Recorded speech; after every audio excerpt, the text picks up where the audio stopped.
cricket's back, so that's something to look forward to in these sort of darkish times. But county season's just around the corner, and England collapsing once again. So it feels like normal service is resuming, doesn't it? Yes, it sure does. It sure does.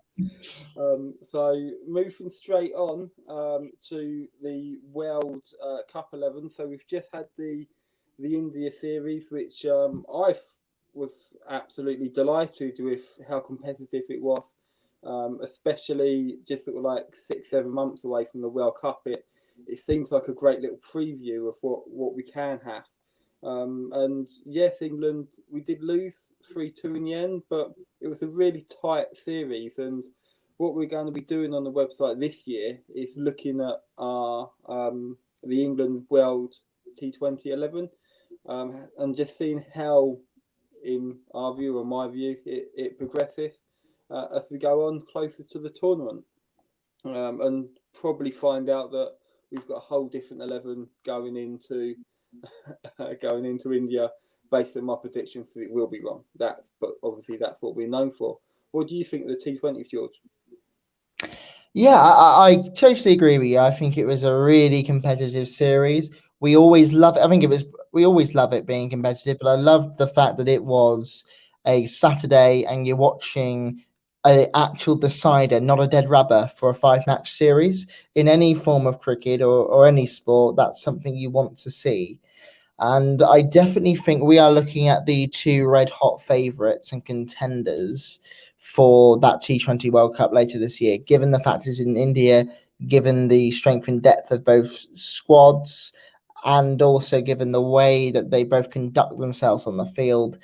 It was great to see. And I think there was only ever going to be one win. It was always sort of going to go down to that last match, and India just pipped it. But it's great to see top level T20 cricket, and hopefully the World Cup will produce more of the same. Yeah, definitely, and sort of like it, as you say, right down to the end, and it did seem like a preview of sort of like the World Cup, and it's easy to speak as an England fan, but probably the best two teams in that tournament. With how exciting the 5-match series was, there was that little bit of me just going sort of like, it'd be really shame that the World Cup final, if obviously England get there, and we're talking, we're going sort of like ahead of ourselves a little bit there. But it'd be really disappointing if it's just one T20. I know it will be because it's a final.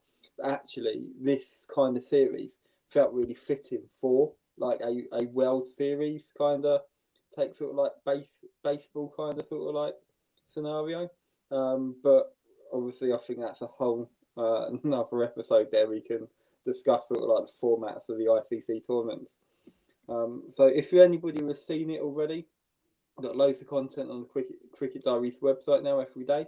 And I had a look at sort of like my T20 11, and we're going to go through them. And obviously, George will give his expert view on why I am wrong. Obviously, if you don't not watched this before, I'm a Sussex fan. George is a Hampshire fan, so whatever each of us say is definitely wrong.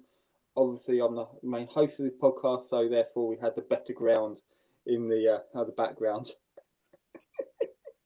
He's off again, folks. You can tune off for 5 seconds if he gets wax lyrical about Sussex, and you can come back. It's fine. So my opener, I'm going to go number one, get him out of the way, because I think it's probably going to be the least controversial, given the good series.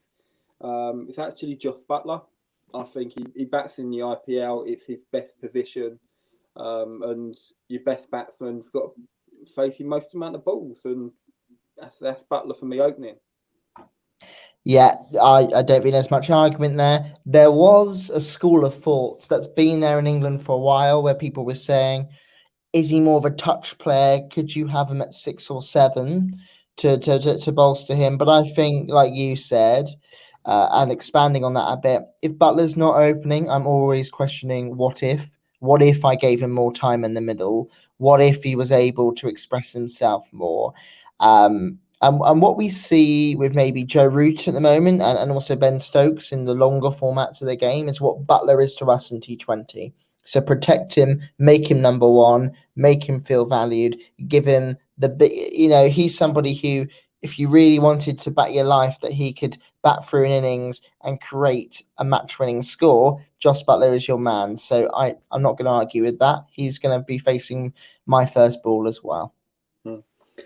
This is where, though, I go sort of like off-piece from Owen Morgan. Obviously, me showing that I know better than England's most successful white ball captain ever.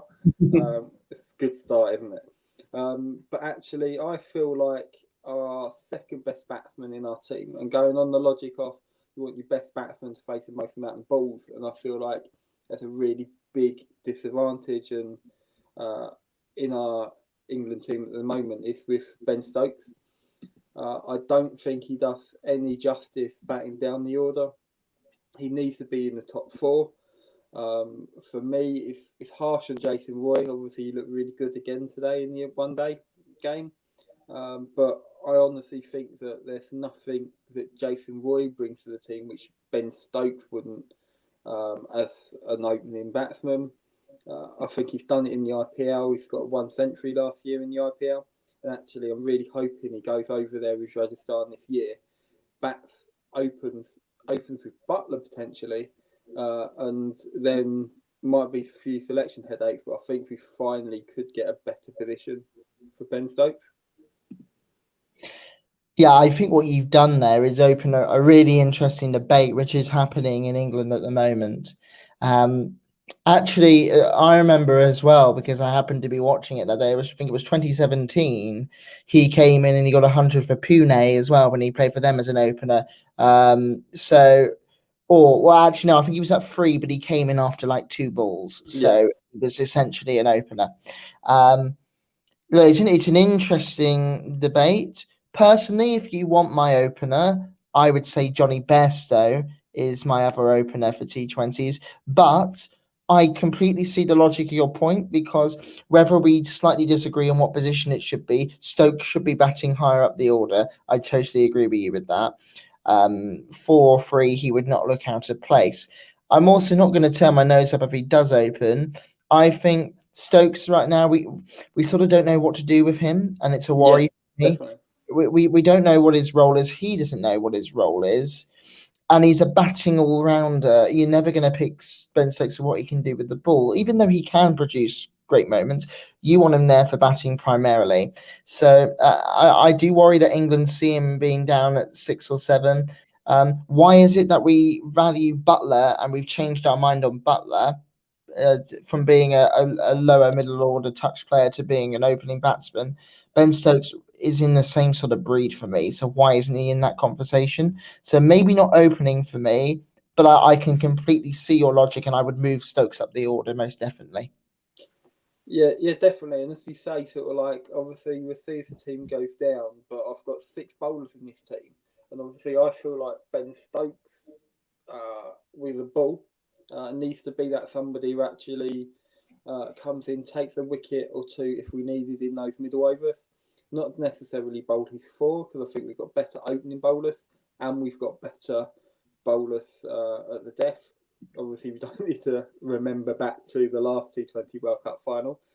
But also, I think there just needs to be that little bit of security of just in case one of the bowlers does get sort of like particularly targeted. I want 6. And I think having Stokes up the order rather than Roy in the team who doesn't bowl just gives us that extra all-rounder in this 11. Here's one for you, though. I was having, as you know, all badgers do, the sort of late night cricket thoughts in bed the other night. And I thought about this, and I sort of get what you're saying of Roy. If someone has to go, maybe he's the casualty you would take. But Stokes, I see more as a sort of number 4. What I'm going to say here, if it's good enough for MS Dhoni, is it good enough for England? And what I mean by that is Mr. Sam Curran opens pretty much regularly, week in, week out, in the last IPL, last Indian Premier League for the Chennai Super Kings. He was an opening batsman. He was seen as an opening batsman, as like the sort of old school T20, but you'd have sort of a tail ender who'd come and be fearless in the power play. and it did work for a while. If it's good enough for Dhoni, I'm not saying it's the right way, but it's a curveball. Would you try that? Yeah, you've definitely read the article on the website the other day with Sam Curran, because I think that's more or less word for word, which is sort of like, actually it's good enough for Dhoni. Obviously Curran's in the team lower down. Yeah, definitely. I am one. So I spoke about it on a different show the other day, that I think that Sam Curran is going to be Ben Stokes off in sort of like the next 5-6 years time. And I can feel like that'd be a natural progression, and sort of like as Stokes comes towards the end of his career, or his effectiveness, especially with the ball, I think Curran can take that role. And yeah, that's a really good shout as well. And obviously, it gets the bowler in there. What it does do though is possibly squeeze that top four a little bit longer as well. And obviously, if you've got Curran, where does Bairstow, where does Stokes, where does all the others fit into that top four as well? Exactly. But yeah, it's really hard. But yeah, but I think, and I've got nothing against Jason Roy. If you saw this morning, again, he had a really good showing in the one day international. And I think in 50 over cricket, there's no doubt Roy and Bairstow at the top for England. But I just think there's probably one too many Jets batsmen in our 11 at the moment.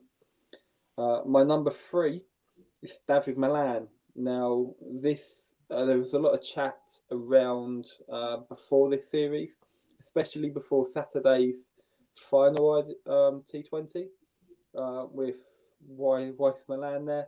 Why not Root? Why not Stokes higher at 3? I just think that he's obviously shown us he's the reason why he's the world number 1 T20 batsman.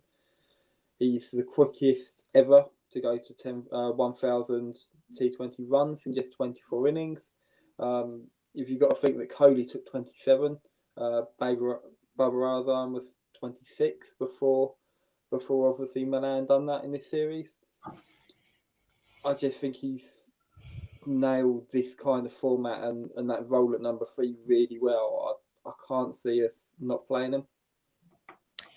Yeah, I think with Malan, I remember saying it to a couple of friends of mine on Saturday and thinking it when he came in the situation he did, and thinking this is potentially a career-defining innings for you in terms of your England career, because there was a lot of question marks over him in the last week. And he came in, he got that half century, and without him, we wouldn't have made a good go or a fairly good go of that total without him. He sets the pace. He's also, he's the world number 1 T20 batsman. No other team but England would question the legitimacy of a number 1 batsman being your number 3 in your top order. So why should we do that? I think that's a good thing. But what we need to have, I think, and this is a general point that I will just say, and it works for the openers as well. I think we shouldn't be afraid of experimentation, Ben. And I'm a little bit perplexed as to why we did this whole strategy in the test series. Whether it was right or wrong, we'll speak about that in another pod. But we did this whole selection policy basically to try and rest players for the T20 series so that we could experiment more. We haven't experimented. And actually, there's a couple of players who I think if Malan knew were waiting in the wings, it would drive him on to do better. I mean, obviously, you know who I'd want at number 3 because he averages 42.6 in the last year, and that's Mr. James Vince. But, but anyway, I digress. But I think that the thing that worries me just on India quickly, you look at India in this series, and I admit, before I say anything else, they have got more cabs off the rank than we have. They've got a bigger conveyor belt of talent because they've got nearly 1 billion people to play with, and probably about 75% of them play cricket anyway. So you've got that, but they've unearthed Ishan Kishan. He's been opening in Mumbai for a couple of years. Great player. They've also unearthed Suryakumar Yadav at number 3, who's an older player at 30 but made his debut, and a couple of bowlers. What did England do? Did we give Tom Banton a chance, or Liam Livingston, or players who we know who have done it well in franchise cricket? Did we say it's time because Morgan said today before the first ODI, it's time to stake your place for the T20 World Cup. Owen, I love you, but it's a one-day series. Why weren't we doing that in the T20 series?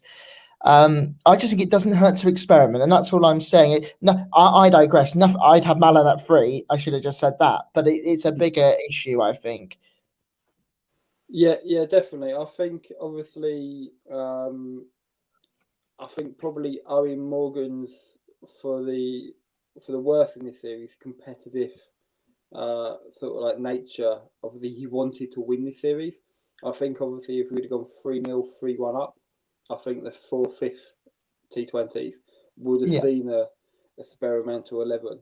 But I think he really wanted to put that marker down against India.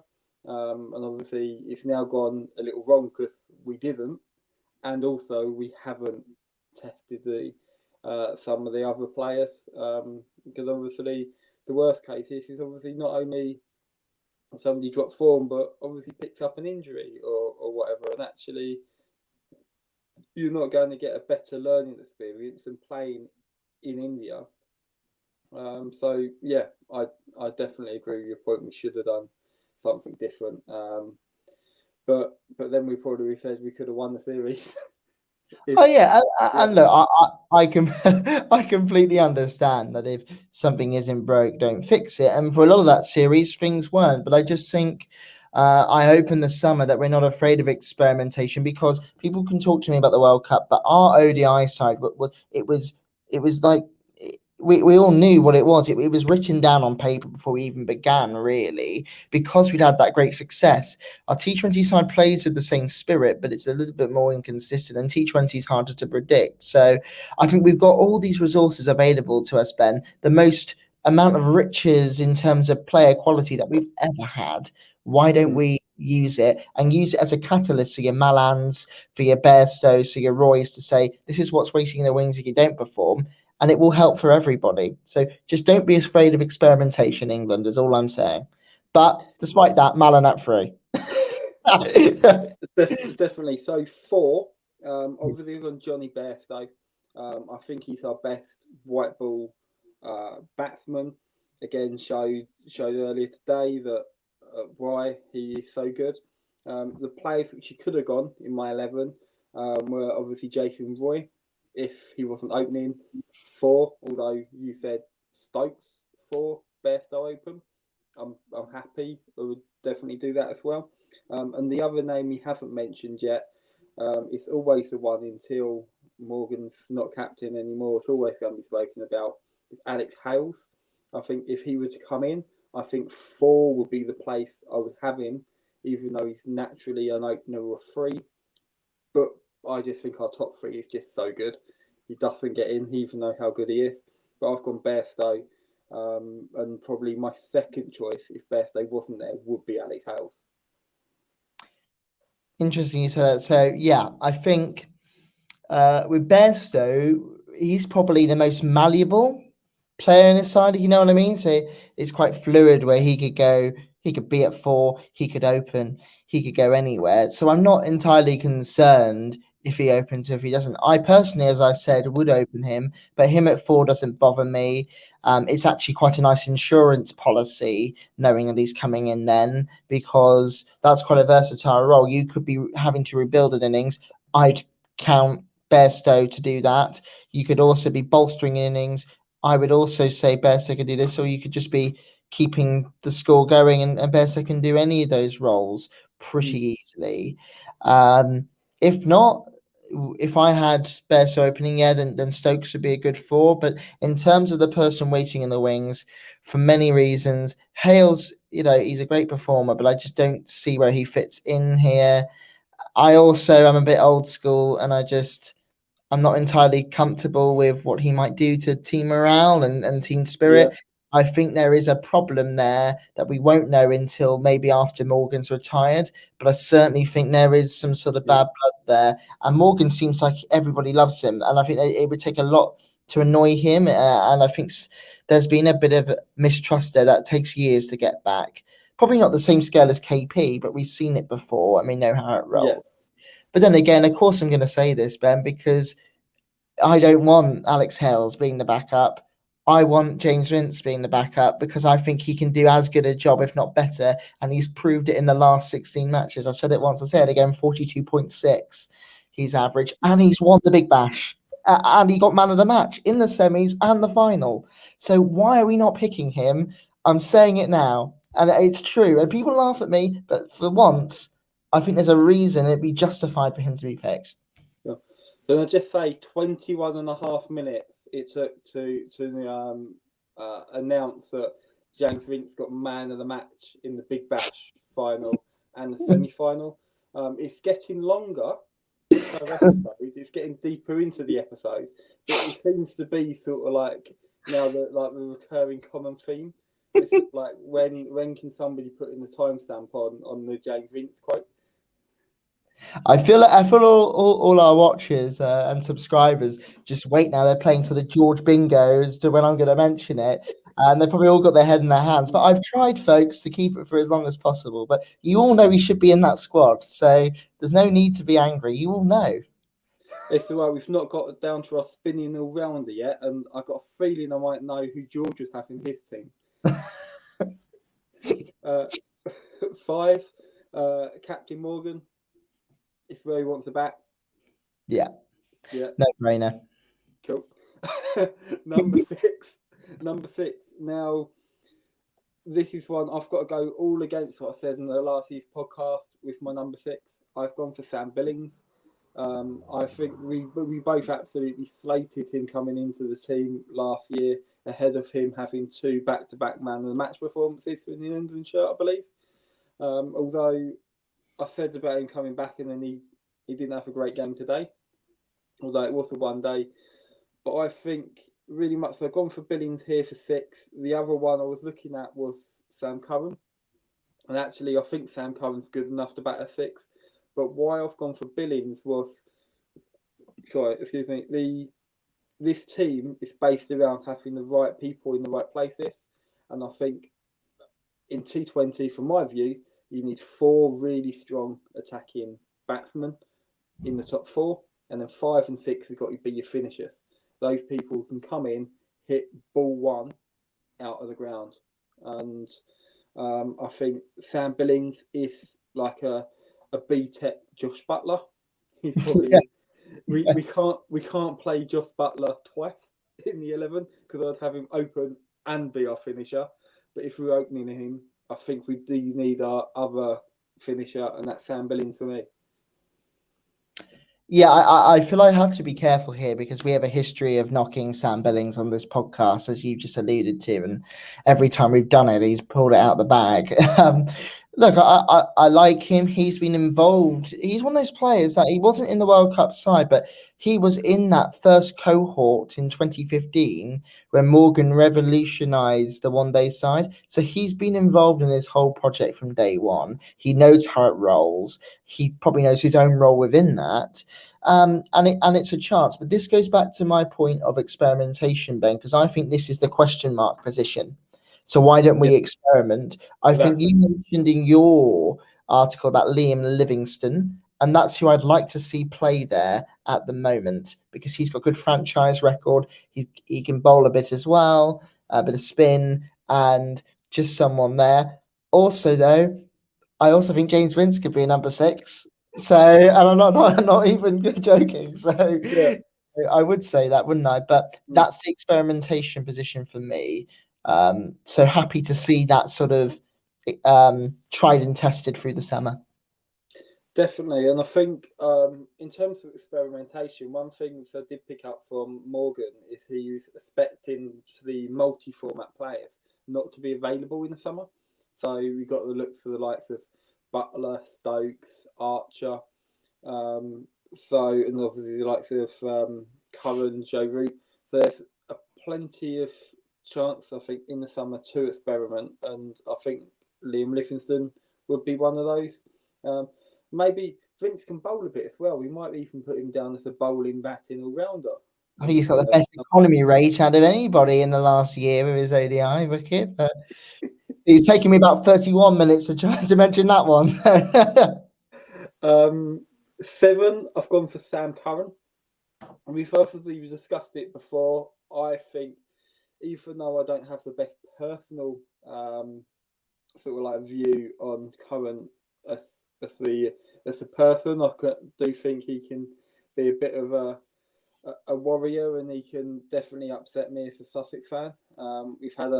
Might have had a run in down at Hove before.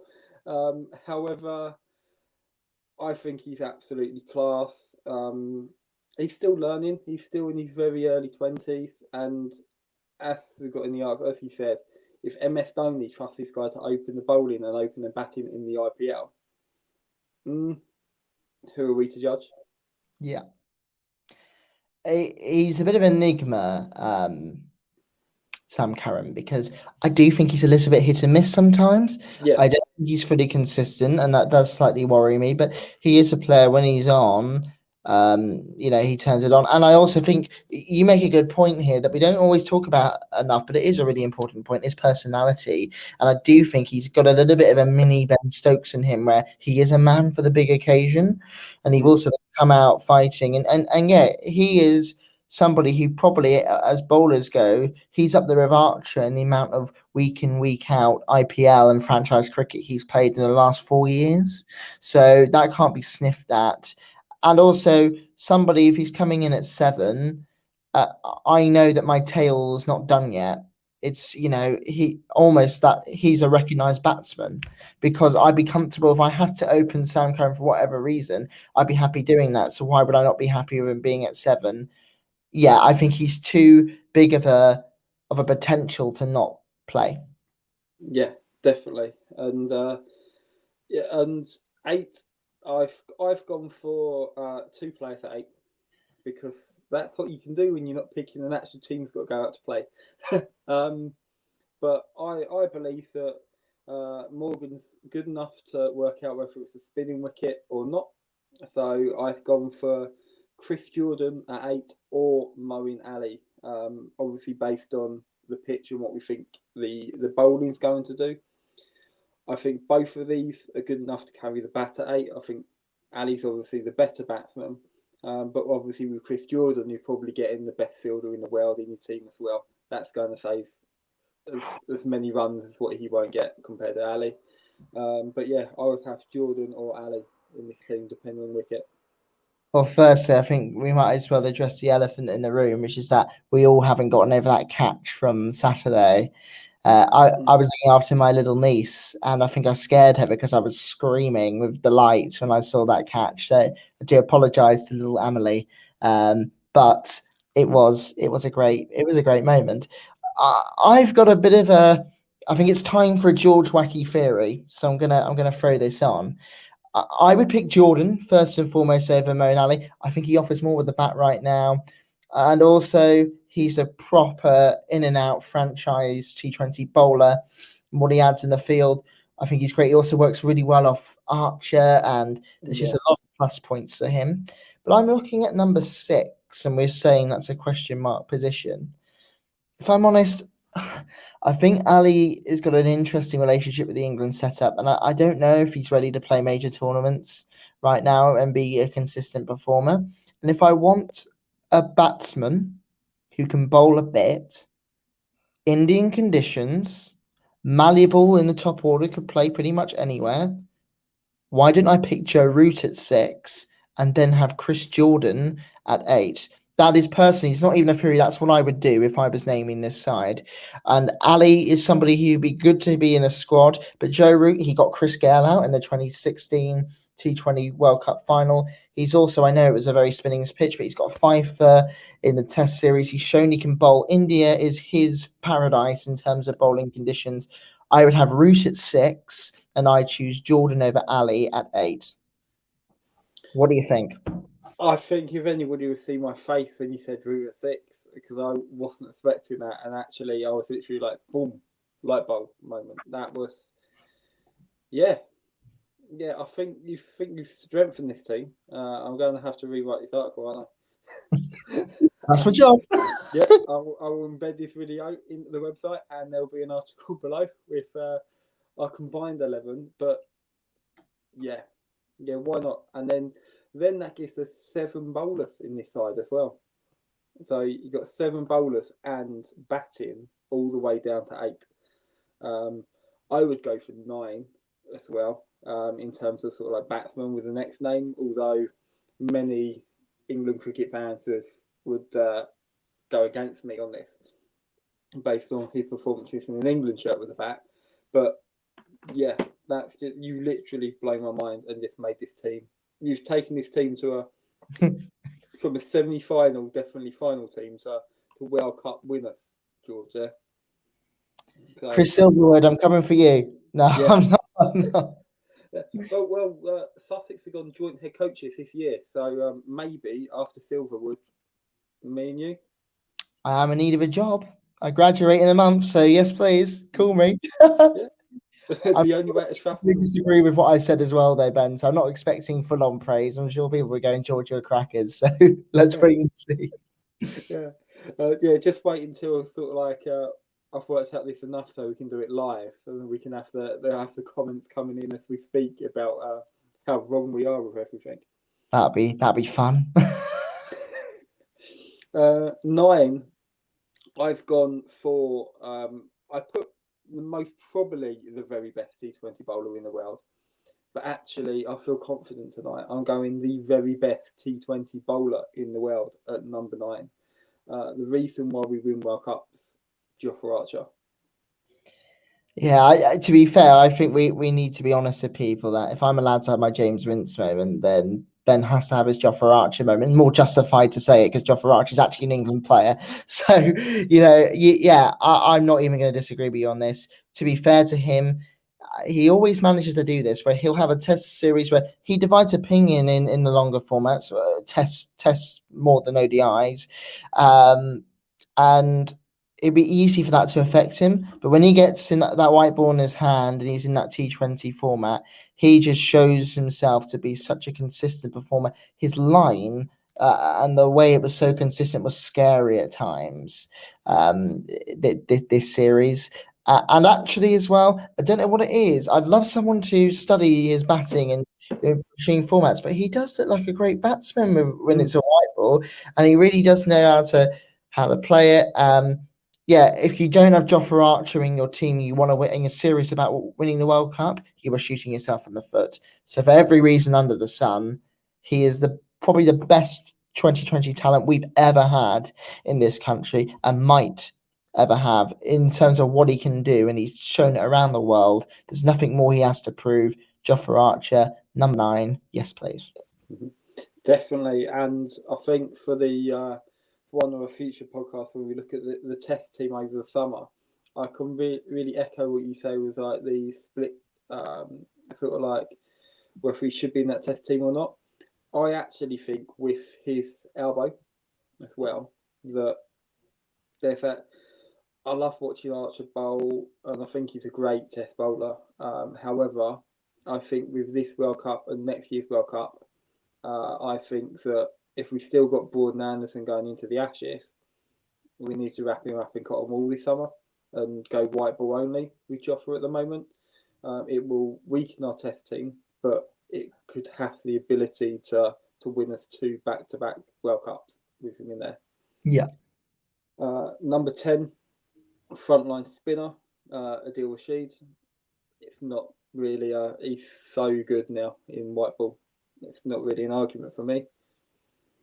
What we say about Archer with seam is what we say about Rashid with spin. Exactly the same. He is the best spinner I think we've ever had in T20 at least.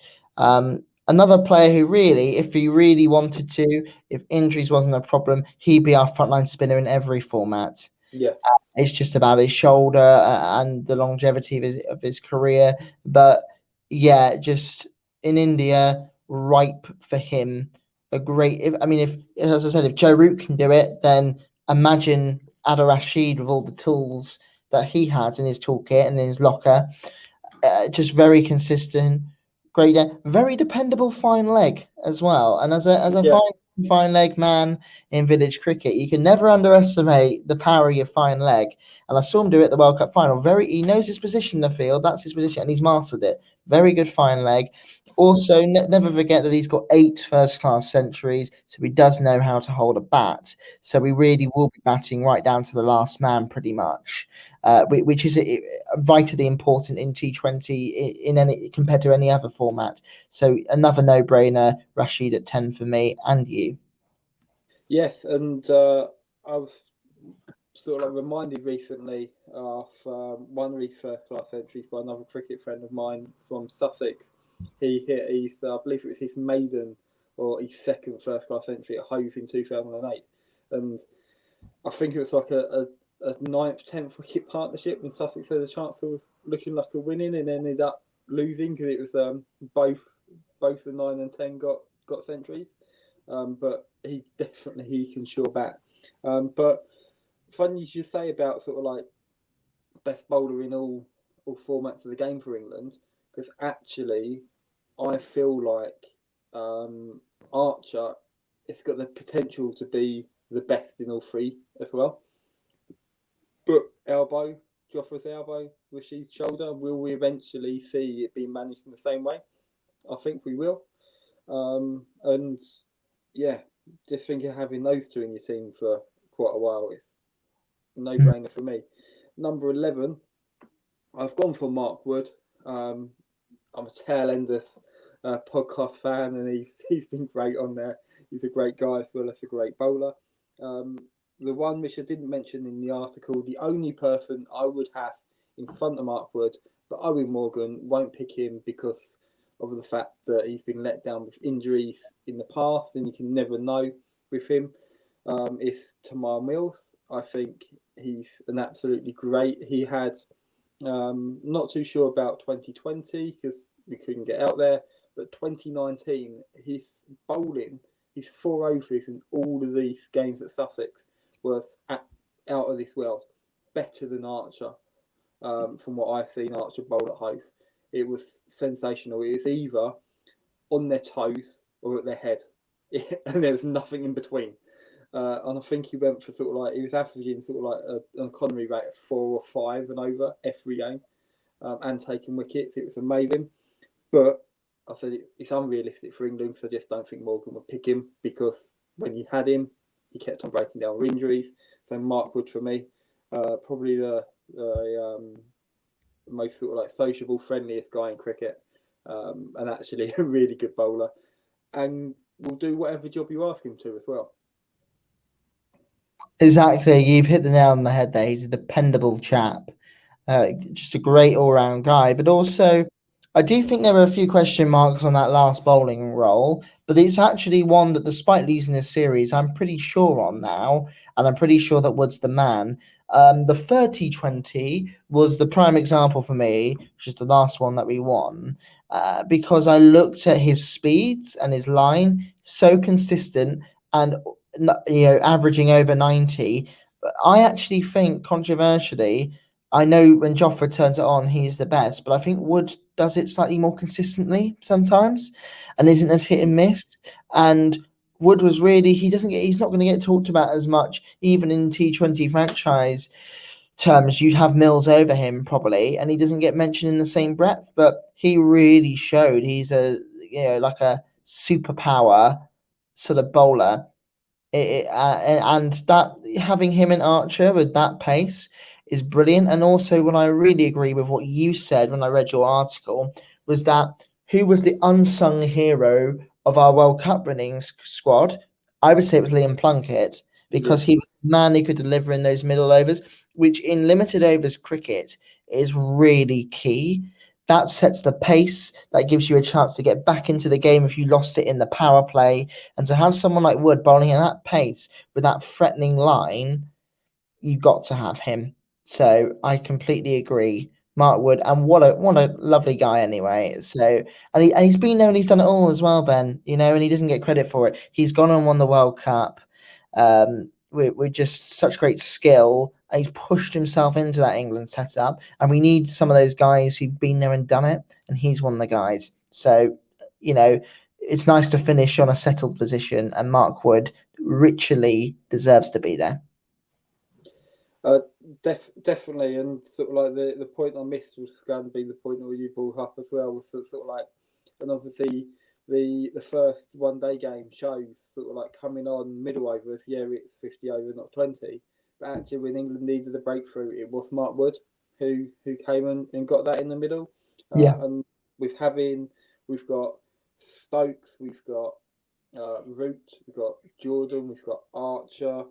We've got seven bowlers. Sam Curran, obviously, so 7 bowlers. So actually, whether he doesn't bowl all of these 4, it doesn't matter.